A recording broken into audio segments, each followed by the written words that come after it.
মানে তুমি যেই মাইন্ডসেটেই থাকো না কেন, তোমার জন্য তোমার ফোন তোমার সাথে এআইটা ক্যাপচার করে সেই অনুযায়ী তোমাকে কিছু পোস্টস দেখাবে বা সেরকম ধরনের কোটস দেখাবে, যেগুলো আমরা মাঝে মাঝে ইনস্টাগ্রাম হোক কি ডিফারেন্ট হ্যান্ডেলসে দেখতে পাই। So I think in this situation when everything else is there at our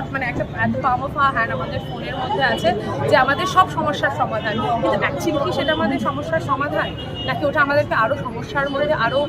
fake and false আইডিওলজিসের মধ্যে আমাদেরকে আরও ঢুকিয়ে দিচ্ছে? সেই সব কিছুকে দূরে রেখে এই ছবিটার সময় যখন এইসব কিছু ছিল না, সেখানে ভাঙন ধরা সত্ত্বেও একটা সম্পর্কে সেখানে শ্রীমান আর যে শ্রীমতী তারা কিভাবে আলাদা হয়েও একসঙ্গে রয়েছে, ভালোবেসেছে একে অপরকে, কোর্টে গেছে প্রত্যেকদিন জাস্ট একে অপরকে দেখবে বলে, they don't care about that case. I think এটা হয়তো হয়েছে বিকজ ওই রোজকার ওই আদার ইনফ্লুয়েন্সেস ছিল না, শুধু ভালোবাসাটা পিওর।